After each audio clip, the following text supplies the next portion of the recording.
Welcome back to എഡ്യൂആല 2.0. അപ്പോൾ ഈ ഒരു വീഡിയോ +2 ബിസിനസ് സ്റ്റഡീസിലെ ഏറ്റവും ഇമ്പോർട്ടൻ്റ് ആയ ഒരു 6 ചാപ്റ്റേഴ്സാണ് പറഞ്ഞു തരുന്നത്. നിങ്ങൾ ആദ്യം പഠിച്ച് കഴിക്കേണ്ട ഏറ്റവും ഇമ്പോർട്ടൻ്റ് ആയ നന്നായി വെയിറ്റേജസ് ഉള്ള ഒരു 6 ചാപ്റ്റേഴ്സ്. ആ ചാപ്റ്റേഴ്സ് നമ്മൾ ടെക്സ്റ്റ് വൈസ് പറഞ്ഞു തരികയാണ്. അതായത് ഏത് ടോപ്പിക്കാണ് നിങ്ങൾ പഠിക്കേണ്ടത്. ഒരു പാഠം എടുത്തു കഴിഞ്ഞാൽ അതിൽ നമുക്ക് എക്സാംസ് എടുത്തു കഴിഞ്ഞാൽ കുറേ പോർഷൻസ് ഒന്നും നമ്മളധികം കെയർ കൊടുക്കേണ്ട ആവശ്യമില്ല. അപ്പോൾ ആ 6 ചാപ്റ്റേഴ്സ് ടെക്സ്റ്റ് വൈസ് വെച്ചിട്ടുള്ള ടോപ്പിക്സും ആണ് ഈ ഒരു വീഡിയോയിൽ നമ്മൾ പറയാനായിട്ട് പോകുന്നത്. അപ്പോൾ +2 ബിസിനസ് സ്റ്റഡീസ് നമുക്ക് എക്സാം വരുന്നത് 14th മാർച്ചിലാണ്. അതിന് മുന്നേ സ്റ്റാറ്റിസ്റ്റിക്സ് എടുത്തവർക്ക് സ്റ്റാറ്റിസ്റ്റിക്സ് എക്സാം 5th ഉണ്ട്. ഇനി സ്റ്റാറ്റി അല്ലാത്ത സ്റ്റുഡൻസിനുള്ളത് 14th ഉള്ളൂ. അപ്പോൾ 14th വരെ നിങ്ങൾക്ക് നല്ല ടൈം ഉണ്ട് ബിസിനസ് സ്റ്റഡീസ് പഠിക്കാനായിട്ട്. അപ്പോൾ അതുകൊണ്ട് തന്നെ കുറച്ച് സമയം വേഗം ബിസിനസ് സ്റ്റഡീസ് പഠിച്ച് പിന്നീട് നിങ്ങൾക്ക് വേറെ സബ്ജക്റ്റ് നോക്കാം. സോ എല്ലാവരും ഈ ഒരു വീഡിയോ എന്ത് ചെയ്യുക, നിങ്ങളെ ഫ്രണ്ട്സിനൊക്കെ ഒന്ന് അയച്ചു കൊടുക്കുക, ലൈക്ക് ചെയ്യുക, ഷെയർ ചെയ്യുക, സബ്സ്ക്രൈബ് ചെയ്യുക. ഓക്കെ അപ്പോൾ നമുക്ക് നോക്കാം. 6 ചാപ്റ്റേഴ്സാണ് മിസ്സോടെ എഴുതിയിരിക്കുന്നത്. ഈ 6 ചാപ്റ്റേഴ്സ് ഇപ്പോൾ ജസ്റ്റ് ഇപ്പോൾ ഇങ്ങനെ പറഞ്ഞു പോവുക മാത്രമല്ല, ഓരോ ചാപ്റ്റേഴ്സിൽ നിന്നും നിങ്ങൾ പഠിക്കേണ്ട ടോപ്പിക് എന്നും പറയുന്നുണ്ട്. ആദ്യമായിട്ട് തന്നെ നിങ്ങൾ പഠിക്കേണ്ടത് ഫസ്റ്റ് ചാപ്റ്റർ ആണ്, nature and significance of management. ഇവിടെ 9, 12 എന്നൊക്കെ ഇട്ടിരിക്കുന്നത് അതിൻ്റെ വെയിറ്റേജസ് ആണ്. ഒന്നാമത്തെ ചാപ്റ്ററിൽ നിന്ന് നമുക്ക് 9 മാർക്കിൻ്റെ വെയിറ്റേജസ് ചോദിക്കാൻ ചാൻസ് ഉണ്ട്. പിന്നീട് നിങ്ങൾ പഠിക്കേണ്ടത് second chapter principles of management ആണ്. ദെൻ അവിടെ നമ്മൾ 2 ടോപ്പിക്ക് പഠിച്ചാൽ മതിയാവും. ദെൻ സ്റ്റാഫിംഗ്, ഡയറക്റ്റിംഗ്, മാർക്കറ്റിംഗ്, ഇത് 3ഉം നിങ്ങൾ എത്രയോ വേഗം പഠിച്ചാൽ അത്രയും നല്ലത്. അപ്പോൾ ഫസ്റ്റ് ചാപ്റ്ററും സെക്കൻഡ് ചാപ്റ്ററും നിങ്ങൾ ഓൾറെഡി ചിലപ്പോൾ ക്രിസ്മസ് എക്സാം, ഓണം എക്സാമിനൊക്കെ ചിലപ്പോൾ എന്തെങ്കിലുമൊക്കെ വായിച്ച് പോയ സ്റ്റുഡൻസ് ആയിരിക്കും. പിന്നെ ഒരു കുട്ടികൾക്ക് വേറൊരു കാറ്റഗറി ഓഫ് സ്റ്റുഡൻസ് എങ്ങനെയെന്ന് വെച്ചിട്ടുണ്ടെങ്കിൽ ബിസിനസ് സ്റ്റഡീസ് ഒന്നാമത്തെ ചാപ്റ്റർ മുതൽ നിങ്ങൾ പഠിച്ചു തുടങ്ങി. അപ്പോഴാ 1ാം പാഠം നിങ്ങൾ ടച്ച് കാണും. അങ്ങനെ ഉണ്ട് എന്നുള്ളവർ ഈ 2 പാഠം ലാസ്റ്റിലേക്ക് വെച്ചിട്ട്, അതായത് ഈ 6 പാഠത്തിൽ ലാസ്റ്റിലേക്ക് വെച്ചിട്ട് കേട്ടോ, ഈ 6 പാഠമാണ് നിങ്ങൾ ആദ്യം പഠിക്കേണ്ടത്. ഈ 3 പാഠം സ്റ്റാഫിംഗ്, ഡയറക്റ്റിംഗ്, മാർക്കറ്റിംഗ് അതാണ് നല്ല പോലെ പഠിക്കുക. കാരണം അതിൻ്റെ വെയിറ്റേജസ് കണ്ട 12, 14 ആൻഡ് 17 എങ്ങനെ 10 മാർക്കിൻ്റെ മേലെ ക്വസ്റ്റ്യൻസ് ആ ചാപ്റ്ററിൽ നിന്ന് നമുക്ക് പ്രതീക്ഷിക്കാം. ദെൻ പ്ലാനിങ്ങിൻ്റെ പാഠം വളരെയധികം ഇമ്പോർട്ടൻ്റ് ആണ്. അപ്പോൾ ഈ 6 പാഠം നിങ്ങൾ ആദ്യം പഠിക്കാനായിട്ട് നോക്കുക. അപ്പോൾ ഓരോ പാഠത്തിലും ഞാൻ പറഞ്ഞുതരാം ഏതൊക്കെ പോർഷനാണ് പഠിക്കേണ്ടത് എന്ന്. Okay, first chapter significance of management എന്ന ചാപ്റ്ററിൽ നിങ്ങൾ ആദ്യം പഠിക്കേണ്ടത് മാനേജ്മെന്റ് എന്താണ്, അതിൻ്റെ ഫീച്ചേഴ്സ് പഠിക്കാം. ദെൻ അതിൻ്റെ ഒബ്ജക്റ്റീവ്സ് ഓഫ് മാനേജ്മെന്റ് പഠിക്കാം. ഓർഗനൈസേഷണൽ സോഴ്സ് നമുക്ക് എക്സ്ട്രാ 3 മാർക്കിനും ചോദിക്കാറുണ്ട് കേട്ടോ. ദെൻ ഇമ്പോർട്ടൻസ് ഓഫ് മാനേജ്മെന്റ് നോക്കാം. പിന്നീട് നിങ്ങൾ നോക്കേണ്ടത് levels of management, top level, middle level, lower level. ഇതിൽ ഓരോ ടോപ്പ് ലെവലിൽ ഇപ്പോൾ ടോപ്പ് ലെവലിൽ ആരൊക്കെയാണ് വരിക, the person including in different levels, അതേപോലെ തന്നെ അവരുടെ ഫങ്ഷൻസും കൂടി നോക്കി വെച്ചേക്കാം. ദെൻ പിന്നീട് നമ്മൾ പഠിക്കേണ്ടത് കോർഡിനേഷൻ ആണ്. Coordination is the essence of management. Can you explain or comment എന്ന് പറഞ്ഞ് ചിലപ്പോൾ 5 മാർക്ക് 8 മാർക്കിലൊക്കെ പോവാം. അപ്പോൾ എന്താണ് കോർഡിനേഷൻ എന്തുകൊണ്ടാണ് എല്ലാ ലെവൽസിലും വേണ്ടത്, ദെൻ എന്തുകൊണ്ടാണ് അതിൻ്റെ ഇമ്പോർട്ടൻസ്, ഫീച്ചേഴ്സ്, ഇതൊക്കെയാണ് ഒന്നാമത്തെ പാഠത്തിൽ. അപ്പോൾ ഒന്നാമത്തെ പാഠത്തിൽ ഒരു 4 ടോപ്പിക്ക് പഠിച്ചാൽ മതിയാവും. ഏതൊക്കെയാണ് മാനേജ്മെൻറ്റിനെ പറ്റിയിട്ടൊരു 8 മാർക്ക്, അതുപോലെ കോർഡിനേഷനെ പറ്റിയിട്ടൊരു 8 മാർക്ക് വരും. ദെൻ നമ്മളോട് ഷോർട്ട് എസ്സേ ടൈപ്പ് ക്വസ്റ്റ്യൻസ് ആയിട്ട് ചോദിക്കുക, top level management, middle level management, low level management. Okay, ഇത്രയാണ് ഒന്നാമത്തെ പാഠത്തിൽ പഠിക്കുക. കാരണം ഇതെല്ലാം നല്ല ഇമ്പോർട്ടൻ്റ് ആയ ടോപ്പിക്സ് ആണ്. ഓക്കെ, ദെൻ നമുക്ക് സെക്കൻഡ് ചാപ്റ്ററിൽ നോക്കാം. സെക്കൻഡ് ചാപ്റ്റർ ഏതാണ്, പ്രിൻസിപ്പിൾസ് ഓഫ് മാനേജ്മെൻ്റ് ആണ്. ഈ പ്രിൻസിപ്പിൾസ് ഓഫ് മാനേജ്മെൻറ്റിൽ നിങ്ങൾ മെയിനായിട്ട് ഏറ്റവും ആദ്യം പഠിക്കേണ്ടത് ഫയോളിൻ്റെ 14 പ്രിൻസിപ്പിൾസ് ആണ്. That is very important. ടെയ്ലറുടെ അല്ല, ഫയോളിൻ്റെ 14 പ്രിൻസിപ്പിൾസ് ആണ് ഏറ്റവും ആദ്യം പഠിക്കുക. ദെൻ അതിൽ ടെക്നിക്സ് ഓഫ് സയൻറ്റിഫിക് മാനേജ്മെൻറ്റ്, ടെയ്ലറുടെ ടെക്നിക്സും പഠിക്കുക, ഫയോളിൻ്റെ 14 പ്രിൻസിപ്പിൾസും പഠിക്കാം. ആ 14 പ്രിൻസിപ്പിൾസ് എന്ന് മിസ് പറയുകയാണ്. ഇത് മിസ്സിൻ്റെ പഴയ ടെക്സ്റ്റാണ് ഇവിടെ. 14 പ്രിൻസിപ്പിൾസ് എന്ന് പറയുമ്പോൾ ഇതൊക്കെ എക്സ്പ്ലനേഷൻ പഠിക്കണം. ഇതിൽ ചെറുതുകൾ ആദ്യം നോക്കുക, division of work, scholar chain, order, equity, stability, initiative, union strength, then discipline ഒക്കെ പറഞ്ഞു. ദെൻ റെമ്യൂണറേഷൻ കൊടുക്കാം. ദെൻ പിന്നെ സബോർഡിനേറ്റിൻ്റെ ഇൻഡിവിജ്വൽ ഇൻട്രസ്റ്റിനെ ഗ്രൂപ്പിലേക്ക് കൊണ്ടുവരണം. Unity of command, unity of direction. അപ്പോൾ 14 നിങ്ങൾ പഠിച്ചു കഴിഞ്ഞിരിക്കാം. കാരണം ഇപ്പോൾ ഓൾറെഡി ഇത് കഴിഞ്ഞിട്ടുള്ള സ്റ്റുഡൻസ് ആയിരിക്കാം. പിന്നീട് ഇതിൽ പഠിക്കേണ്ടത് ടെയ്ലറുടെ ടെക്നിക്സ് ആണ്. ടെയ്ലറുടെ ടെക്നിക്സ് ഓഫ് സയൻറ്റിഫിക് മാനേജ്മെൻറ്റ്. ചിലപ്പോൾ നിങ്ങളോട് FW ടൈലർ വിശദീകരിച്ച ടെക്നിക്സ് ഏതൊക്കെയാണ്. അപ്പം അങ്ങനെ ആലോചിച്ചിരിക്കരുത്. നിങ്ങൾക്ക് ടെക്നിക്സ് ഓഫ് സയൻറ്റിഫിക് മാനേജ്മെൻറ്റേ അറിയുള്ളൂ എന്ന് ആവും നിങ്ങൾ വിചാരിക്കുക. 2 സെയിം ആണ്. ടൈലറുടെ ടെക്നിക്സ് ചോദിച്ചാലും സയൻറ്റിഫിക് മാനേജ്മെൻറ്റ് ടെക്നിക്സ് ചോദിച്ചാലും സെയിം തന്നെയാണ്. അത് ഫങ്ഷണൽ ഫോർമാൻഷിപ്പ് നല്ല രീതിയിൽ നോക്കണം. കാരണം ഫങ്ഷണൽ ഫോർമാൻഷിപ്പ് എന്താണ് എന്ന് 2 മാർക്കിനും 4 മാർക്കിനും ഒക്കെ ചോദിക്കാറുണ്ട്. സോ അത് നമ്മൾ വിത്ത് എക്സ്പ്ലനേഷൻ ഈ ഒരു ഡയഗ്രാമും കൂടി നിങ്ങൾ പഠിക്കാം. കാരണം ഫങ്ഷണൽ ഫോർമാൻഷിപ്പ് എന്താണ്, ഡിവിഷൻ ഓഫ് വർക്കും സ്പെഷ്യലൈസേഷൻ എല്ലാം മുൻനിർത്തി ഡിപ്പാർട്ട്മെൻറ്റ് 2 സെക്ഷനാക്കി തിരിച്ചു. പ്ലാനിങ്ങും അതുപോലെ എക്സിക്യൂഷനും. അതിൽ അയാൾ 4 വീതം പേഴ്സൺസിനെ റിക്രൂട്ട് ചെയ്ത് കൊടുത്തു. Route, instruction clerk, time and cost, disciplinarian. ഒരു സെക്ഷനിലും പ്രൊഡക്ഷനിലെ gang boss, speed boss, repair boss, inspector. Okay, അത് മാത്രമായിട്ട് ചോദിക്കും. പിന്നെ ബാക്കിയുള്ള ടെക്നിക്സുകളൊന്ന് പഠിച്ചു പോവാം. ഓക്കെ, അപ്പോൾ ഫസ്റ്റ് ചാപ്റ്ററും സെക്കൻഡ് ചാപ്റ്ററും നിങ്ങൾക്ക് മനസ്സിലായെന്ന് വിചാരിക്കുന്നു. First chapter and the second chapter. Then നമുക്ക് പ്ലാനിങ് നോക്കി നോക്കാം. പ്ലാനിങ്ങിൻ്റെ പാഠത്തിൽ എന്താണ് ഇത്രമാത്രം 9th മാർക്കിൻ്റെ ക്വസ്റ്റ്യൻ എന്ന് വെച്ചാൽ പ്ലാനിങ്ങിൻ്റെ ലിമിറ്റേഷൻസ് എന്താണ്, പ്ലാനിങ് എന്ന് മാത്രമായിട്ട് നമുക്ക് ചോദ്യം ചോദിക്കാം 2 or 3 മാർക്സിന്. അപ്പോൾ എന്താണ്, നിങ്ങൾക്ക് ഒന്നുകിൽ ഈ ഒരു ഡയഗ്രം അവിടെ വരച്ച് വെക്കാം. Where we are and where we want to go. അവിടെ നമുക്ക് എന്തുണ്ട്, ഒരു ഗ്യാപ്പ് ഉണ്ട്. ആ ഗ്യാപ്പ് ബ്രിഡ്ജ്, അവിടെ ഗ്യാപ്പ് ഫില്ല് ചെയ്യുന്ന ബ്രിഡ്ജ് ഏതാണ്, പ്ലാനിങ് ആണ്. നമ്മൾ എവിടെയാണ്, നമുക്ക് എങ്ങോട്ട് പോകണം. ദെൻ അതിൻ്റെ ഡെഫിനിഷൻ വരയ്ക്കുക. It is deciding in advance what it is to be done, when it is to be done and whom it is to done എന്ന് പറഞ്ഞിട്ടുള്ള പോർഷൻസ് ഒരു 3-4 സെൻറ്റൻസ് വെച്ചിട്ട് പഠിക്കണം. ഇമ്പോർട്ടൻസ് നോക്കാം. ഇമ്പോർട്ടൻസ് എന്താണ്, പ്ലാനിങ് ഇല്ലെങ്കിൽ എന്താണ്, നമുക്ക് ഡയറക്ഷൻ ഉണ്ടാവില്ല, അൺസർട്ടനിറ്റി നമുക്ക് റെഡ്യൂസ് ചെയ്യാൻ പറ്റില്ല, വേസ്റ്റേജ് ഓഫ് ടൈമും കോസ്റ്റും എല്ലാം ആയിരിക്കും, ഇന്നോവേറ്റീവ് ഐഡിയാസ് നമുക്ക് കിട്ടില്ല, ഡിസിഷൻ മേക്കിങ്ങിനെ ഹെൽപ്പ് ചെയ്യില്ല അല്ല. അപ്പോൾ നമുക്ക് ഇമ്പോർട്ടൻസ് അത് വെച്ച് പഠിക്കാം. ഫീച്ചേഴ്സും നോക്കാം. ഫീച്ചേഴ്സും ഇമ്പോർട്ടൻസും വളരെയധികം പ്ലാനിങ്ങിൻ്റെ ആയിരിക്കും. പ്ലാനിങ്ങിൻ്റെ അല്ലെങ്കിൽ കൺട്രോളിങ്ങിൻ്റെ ലിമിറ്റേഷൻസ് ഒക്കെയാണ് ചോദിക്കാറ്. ദെൻ പ്ലാനിങ്ങിൻ്റെ പ്രോസസ്സ് എങ്ങനെയാണ്, ഇവിടെ നിന്നാണ് സെറ്റിംഗ് ഒബ്ജക്റ്റീവ്സ്, പ്രിമിസസ് സെറ്റ് ചെയ്യുന്നു, identify alternative, evaluating, selecting, implementing and follow up. ഇത്രയാണ് അതിൽ പഠിക്കാനുള്ളത്. ദെൻ ടൈപ്സ് ഓഫ് പ്ലാനിങ് അത്രക്കണ്ട് ഇമ്പോർട്ടൻ്റ് ആണെന്ന് പറയില്ല, പക്ഷേ മാച്ച് ദ ഫോളോയിങ്ങിന് ചോദിക്കാറുണ്ട്. അപ്പോൾ നിങ്ങൾ നന്നായിട്ട് ഉപേക്ഷിക്കാതെ ഒന്ന് വായിച്ച് വിടാം. അപ്പോൾ ജസ്റ്റ് ഒന്ന് വായിച്ച ഒബ്ജക്റ്റീവ്സ് എന്താണ്, എൻഡ് ടുവേർഡ്സ് ആണ്. അതായത് നമുക്ക് എന്താണ് ചെയ്യേണ്ടത്, അതിൻ്റെ complete come to an end ഏതാണ്, ഒബ്ജക്റ്റീവ്സ് ആണ്. അതിലേക്കുള്ള സ്ട്രാറ്റജി, അതായത് കോംപ്രഹെൻസീവ് പ്ലാൻ ആണ് സ്ട്രാറ്റജി. പോളിസി എന്ന് പറയുമ്പോൾ ഗൈഡ് ലൈൻസ് ആണ്. പ്രൊസീജിയർ എന്ന് പറയുമ്പോൾ സീരീസ് ഓഫ് റിലേറ്റഡ് ടേസ്റ്റ്, ഒരേ റിലേറ്റഡ് ആയ ആൾക്കാർ ഒരുമിച്ചിട്ട് ഒരു പ്രൊസീജിയർ ആക്കുന്നു. മെത്തേഡ് എന്ന് പറയുമ്പോൾ അതിൻ്റെ way in which manner is described. Okay, then പിന്നീട് പറയുന്നത് റൂളാണ്. റൂൾ എന്ന് പറഞ്ഞിട്ടുണ്ടെങ്കിൽ നമുക്ക് എന്താണ്, സ്റ്റേറ്റ്മെൻ്റ് ആണ്. അതായത് specific statement must be done in given situation. ഇപ്പോൾ ഒരു റൂളാണ്, അത് ചെയ്തേ പറ്റുമോ, നമ്മുടെ റൂളാണ്. യൂണിഫോം ഇട്ട് സ്കൂളിൽ വരണം, അത് സ്കൂളിൻ്റെ റൂളാണ്.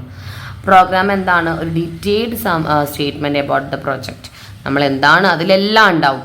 പ്രോഗ്രാമിൽ ഈ പറഞ്ഞ ഒബ്ജക്റ്റീവ്സും പോളിസിയും പ്രൊസീജിയറും ഒക്കെ ഉണ്ടാവും. അപ്പോൾ എല്ലാം മാച്ച് ദ ഫോളോയിങ് പോലെ പഠിക്കാനായിട്ട് ശ്രദ്ധിക്കുക. അപ്പോൾ ഇത്രയാണ് പ്ലാനിങ്ങിൽ പഠിക്കുക. പ്ലാനിങ്ങിന് ഇമ്പോർട്ടൻസ് കൂടുതലാവാൻ കാരണം എന്താണ്, ഫസ്റ്റ് ഫംഗ്ഷനാണ്, ലിമിറ്റേഷൻസ് നോക്കണം, ഇമ്പോർട്ടൻസ് നോക്കണം. ഓക്കെ, ദെൻ നമുക്ക് സ്റ്റാഫിംഗ്, ഡയറക്റ്റിംഗ് ആൻഡ് മാർക്കറ്റിംഗ്, ആ 3 പാടൊന്ന് ഒരുമിച്ച് മിസ് പറഞ്ഞുതരാം. സ്റ്റാഫിങ്ങിനെ കുറിച്ച് പറയുകയാണെങ്കിൽ ഇവിടെ പ്ലേസ്മെൻ്റ് ഉണ്ട്. ഒരു ഹ്യൂമൻ റിസോഴ്സസിനെ സംബന്ധിച്ച് വരുന്ന കംപ്ലീറ്റ് കാര്യങ്ങൾ ഈ ചാപ്റ്ററിലുണ്ട്. പ്ലേസ്മെൻറ്റ് എങ്ങനെ നടത്താം, സെലക്ട് ചെയ്യുന്ന എങ്ങനെയുണ്ട്, അങ്ങനെയുള്ള കംപ്ലീറ്റ് കാര്യങ്ങൾ. അപ്പോൾ സ്റ്റാഫിങ്ങിൻ്റെ പ്രോസസ്സ് വളരെ ഇമ്പോർട്ടൻ്റ് ആണ് കേട്ടോ. സ്റ്റാഫിങ്ങിൻ്റെ പ്രോസസ്സ് 8 മാർക്കിന് ചോദിക്കാറുണ്ട്. Estimating man power plan, recruit ചെയ്യുന്നു, സെലക്ട് ചെയ്യുന്നു, പ്ലേസ്മെൻറ്റ് കൊടുക്കുന്നു, ട്രെയിനിങ് കൊടുക്കുന്നു, പെർഫോമൻസ് അപ്രൈസൽ ചെയ്യുന്നു, പ്രൊമോഷൻ ആൻഡ് കോമ്പൻസേഷൻ കൊടുക്കുന്നു. ഇത് സ്റ്റെപ്സ് നന്നായി പഠിക്കണം. പിന്നീട് നമ്മളെ റിക്രൂട്ട്മെൻറ്റിനെ കുറിച്ച് പറയുകയാണെങ്കിൽ internal and external sources of recruitment വളരെയധികം ഇമ്പോർട്ടൻ്റ് ആണ്. അതിൽ ഇൻറ്റേർണൽ സോഴ്സായ പ്രൊമോഷനും ട്രാൻസ്ഫറും തമ്മിലുള്ള ഡിഫറൻസ്. ഇപ്പോൾ പ്രൊമോഷൻ എന്ന് പറയുമ്പോൾ എന്താണ്, നമുക്ക് from horizontal horizontal shifting, vertical shifting ആണ്. അതായത് ലോവർ ലെവലിൽ നിന്ന് ടോപ്പ് ലെവലിലേക്ക് മാറ്റുക. ട്രാൻസ്ഫർ എന്ന് പറയുമ്പോൾ ഹൊറിസോണ്ടലാണ്, സെയിം ഡിപ്പാർട്ട്മെൻറ്റ് സെയിം ലെവൽ, അല്ലാതെ വേറെ വ്യത്യാസം അവിടെ വരുന്നില്ല. പിന്നീട് ഇതിൽ ഏറ്റവും കൂടുതൽ സ്റ്റാറ്റസും റെസ്പോൺസിബിലിറ്റി ഒക്കെ ഇൻക്രീസ് ചെയ്യുക പ്രൊമോഷനിലാണ്. ട്രാൻസ്ഫർ എന്ന് പറയുമ്പോൾ നമുക്കവിടെ എമൗണ്ട് ഓഫ് സാലറി ഇല്ല, റെസ്പോൺസിബിലിറ്റി ഇല്ല, അതേപോലെ തന്നെ സ്റ്റാറ്റസും ജോബും ഒന്നും അവിടെ വർദ്ധിക്കുന്നില്ല, സെയിം തന്നെയാണ്, ജസ്റ്റ് ഒരു ജോലിയിൽ നിന്ന് വേറൊരു ജോലിയിലേക്ക് മാറ്റുന്നു, അത്രയേ ഉള്ളൂ. ദെൻ എക്സ്റ്റേണൽ സോഴ്സസ് നല്ലപോലെ പഠിക്കുക. അഡ്വർടൈസ്മെൻറ്റ്, റിക്രൂട്ട്മെൻറ്റ് ഏതൊക്കെയാണ്, ടെലിവിഷൻ, വെബ് പബ്ലിഷിങ്ങിലുള്ളത്, ക്യാമ്പസ് റിക്രൂട്ട്മെൻറ്റ്, അങ്ങനെയുള്ള കുറച്ച് സോഴ്സസുകൾ പഠിക്കാം. ദെൻ പിന്നീട് നിങ്ങൾ പഠിക്കുക selection process is very important. അതേപോലെ തന്നെ സെലക്ഷനും റിക്രൂട്ട്മെൻറ്റും തമ്മിലുള്ള ഡിഫറൻസ് നോക്കണം. 3 മാർക്കിനൊക്കെ ചോദിക്കാറുണ്ട്. സെലക്ഷൻ എന്ന് പറയുമ്പോൾ പോസിറ്റീവ് പ്രോസസ് ആണ്, റിക്രൂട്ട്മെൻറ്റ് നെഗറ്റീവ് ആണ്. ഇവിടെ കുറേ ലാർജ് സ്കെയിൽ ഓഫ് സ്റ്റുഡൻസ് ഉണ്ടായിരിക്കും. ഇവിടെ നമുക്ക് only limited number or competent people ആണ്. ഇവിടെ സിമ്പിൾ ആണ്, കോംപ്ലക്സ് ആണ്. ഇത് പിന്നെ അതിൻ്റെ ഡെഫിനേഷൻസ് എഴുതി വയ്ക്കുക രണ്ടിലും. Okay, then selection process. ചിലപ്പോൾ നമ്മളെ ക്വസ്റ്റ്യൻ പേപ്പർ ടഫാണ് എങ്കിൽ സ്റ്റാഫിങ്ങിന് പകരം സെലക്ഷൻ പ്രോസസ്സ് ആയിരിക്കും. അതിൽ തന്നെയുള്ളതാണ് ട്രെയിനിങ് മെത്തേഡ്സ്. ട്രെയിനിങ് എന്താണെന്ന് നോക്കുക. ട്രെയിനിങ്ങിൻ്റെ 2 തരം മെത്തേഡ്സ്, നമുക്ക് 2 രീതിയിൽ ട്രെയിനിങ് നടത്താം. On the job training and of the job training.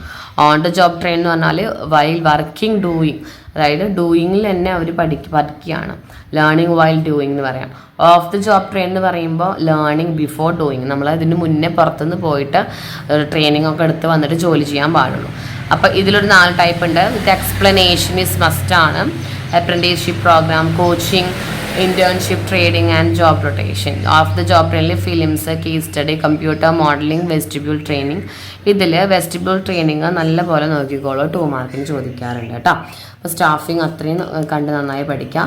Then നമ്മൾ അടുത്ത നല്ലൊരു പാഠം വന്നത് ഡയറക്റ്റിംഗ് ആയിരുന്നു. ഡയറക്റ്റിങ്ങിൽ നിങ്ങൾ പഠിക്കേണ്ടത് ഡയറക്റ്റിങ്ങിൻ്റെ ഫീച്ചേഴ്സും അതൊന്നുമല്ല. മെയിനായിട്ട് പഠിക്കേണ്ടത് എലമെൻറ്റ്സ് ഓഫ് ഡയറക്റ്റ്. 4 എലമെൻറ്റ്സ് ഉണ്ട്.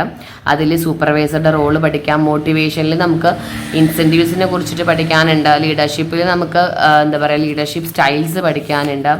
പിന്നെ ഈ മോട്ടിവേഷൻ പ്രോസസ്സ് നോക്കണം. ഓക്കെ, മോട്ടിവേഷൻ പ്രോസസ്സ് നോക്കണം. ദെൻ മാസ്ലോസ് നീഡ് ഹൈറാർക്കി നല്ല രീതിയിൽ നോക്കാം. Psychological needs, safety and security need അത് നോക്കാം.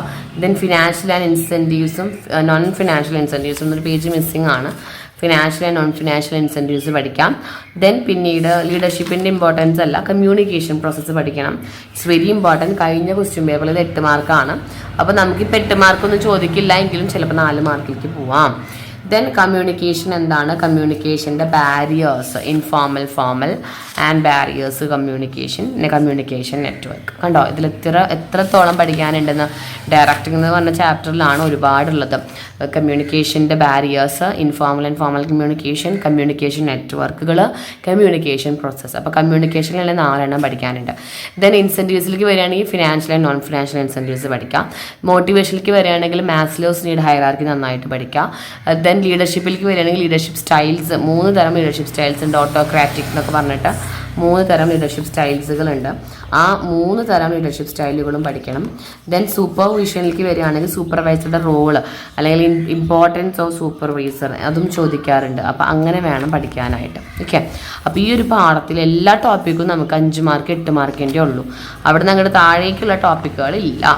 ഓക്കെ, അപ്പോൾ ഡയറക്റ്റിങ്ങും സ്റ്റാഫിങ്ങും നിങ്ങൾക്ക് ഓക്കെ ആണെന്ന് വിചാരിക്കുന്നു.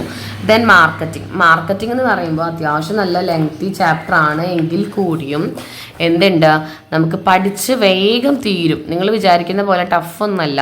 മാർക്കറ്റിങ്ങും സ്റ്റാഫിങ്ങും ഒക്കെ പോലെ പിടിച്ചിരിക്കേണ്ട നമുക്കറിയാവുന്ന കാര്യങ്ങൾ. എന്താണ് മാർക്കറ്റിംഗ് മാനേജ്മെൻറ്റ്, അതാണ് ആദ്യം നോക്കേണ്ടത്. മാർക്കറ്റിംഗ് മാനേജ്മെൻറ്റ് എന്താണ്, അതുപോലെ തന്നെ സെല്ലിങ്ങും മാർക്കറ്റിങ്ങും തമ്മിലുള്ള ഡിഫറൻസ് പഠിച്ചിരിക്കണം. സെല്ലിങ്ങും ആ ഡിഫറൻസ് നോക്കണം. ഫങ്ഷൻസ് ഓഫ് മാർക്കറ്റിംഗ് ഇമ്പോർട്ടൻ്റ് ആണ്. ചിലപ്പോൾ 5 മാർക്കിനൊക്കെ ആവും ചോദിക്കുക. 8 മാർക്കിലേക്ക് അങ്ങനത്തെ പോകാറില്ല. Functions of marketing with explanation. Then marketing mix എന്താണ്, അതിൻ്റെ components very important.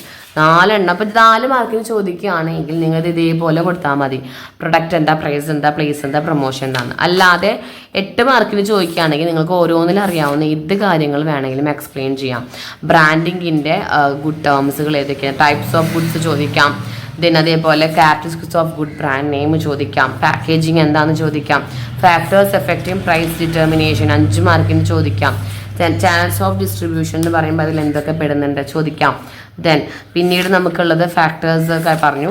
Then promotion മിക്സുകൾ ഏതാണ്, advertisement, publicity, personal sell, sales promotion. Advertising മാത്രമായിട്ട് 8 മാർക്കിന് ചോദിക്കാം. അതിൻ്റെ ഒബ്ജെക്ഷൻസ് ആണ് നമുക്ക് ചോദിക്കാറ് കേട്ടോ. ദെൻ പേഴ്സണൽ സെല്ലിങ്ങും അതുപോലെ തന്നെ നമ്മുടെ അഡ്വർടൈസ്മെൻറ്റും തമ്മിലുള്ള ഡിഫറൻസ് ചോദിക്കാം. പേഴ്സണൽ സെല്ലിങ്ങും അഡ്വർടൈസ്മെൻറ്റും തമ്മിലുള്ള ഡിഫറൻസ് ചോദിക്കാം. സെയിൽസ് പ്രൊമോഷൻ ടെക്നിക്സ് ചോദിക്കാം. അപ്പോൾ ഒരുപാട് ചോദ്യങ്ങൾ നമുക്ക് 11ാം പാഠത്തിലുണ്ട്. ഇതെല്ലാം നിങ്ങൾ പഠിച്ചിരിക്കണം.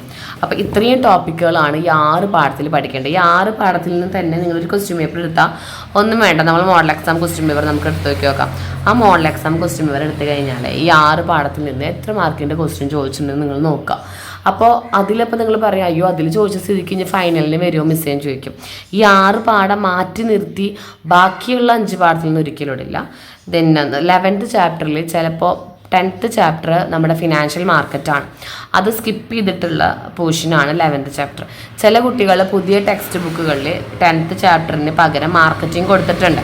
അപ്പോൾ ആ സംശയമുള്ളവർ എന്ത് ചെയ്യുക, മാർക്കറ്റിംഗ് മാനേജ്മെൻ്റ് ആണ് മിസ്സ് പറയുന്നത്, ഫിനാൻഷ്യൽ മാർക്കറ്റ് നമുക്ക് സ്കിപ്പിംഗ് ആണ്, യു വിൽ നോട്ട്, നിങ്ങൾക്കത് പഠിക്കേണ്ട ആവശ്യമില്ല. സോ നിങ്ങളത് കംപ്ലീറ്റ്ലി അവോയ്ഡ് ചെയ്യുക. അപ്പോൾ ഈ 6 പാഠം പഠിച്ച് കഴിയാത്തവരുണ്ടെങ്കിൽ ചിലപ്പോൾ 3 പാഠം പഠിച്ചിട്ടുണ്ടാവാം, 2 പാഠം പഠിച്ചിട്ടുണ്ടാവാം, 6ഉം പഠിക്കാത്ത കുട്ടികളുണ്ടാവാം. അവരെന്ത് ചെയ്യുക, ഇന്ന് തൊട്ട് സ്റ്റാറ്റിസ്റ്റിക്സ് എക്സാം ഇല്ലാത്തവരാണെങ്കിൽ ഇന്ന് തൊട്ട് പഠിക്കുക, അല്ലെങ്കിൽ സ്റ്റാറ്റിസ്റ്റിക്സ് എക്സാം ഉള്ള സ്റ്റുഡൻസ് ആണെങ്കിൽ ഇന്ന് തൊട്ട് സ്റ്റാറ്റിസ്റ്റിക്സ് പഠിച്ച് പിന്നീട് എന്ത് ചെയ്യുക, സ്റ്റാറ്റിസ്റ്റിക്സ് എക്സാം കഴിഞ്ഞിട്ടുള്ള ഒരു 4 ദിവസം കൊണ്ട് ബിസിനസ് സ്റ്റഡീസ് ചാപ്റ്റർ വൈസ് തീർക്കാം. ഓക്കെ, ഇങ്ങനെ പഠിച്ചാൽ മാത്രമേ നമ്മൾ വിചാരിച്ച മാർക്ക് ബിസിനസ് സ്റ്റഡീസിൽ കിട്ടുള്ളൂ. Because business studies is very very important and നല്ല രീതിയിൽ പഠിച്ച് എഴുതി നിങ്ങൾ വായിച്ച് പഠിച്ച് എഴുതുന്ന സബ്ജക്റ്റാണ്. ഓക്കെ, അപ്പോൾ എത്രയും വേഗം ഈ 6 പാഠം നിങ്ങൾ പഠിക്കാനായിട്ട് ശ്രദ്ധിക്കുക. നിങ്ങൾക്ക് വീഡിയോ ഹെൽപ്ഫുൾ ആയെന്ന് വിചാരിക്കുന്നു. വീഡിയോ ഹെൽപ്ഫുൾ ആയെങ്കിൽ ലൈക്ക് ചെയ്യാനും ഷെയർ ചെയ്യാനും സബ്സ്ക്രൈബ് ചെയ്യാനും മറക്കരുത്. മാക്സിമം സപ്പോർട്ട് ചെയ്യുക, നിങ്ങളുടെ ഫ്രണ്ട്സിനൊക്കെ ഒന്ന് അയച്ചു കൊടുക്കുക. Okay dear student, thank you so much.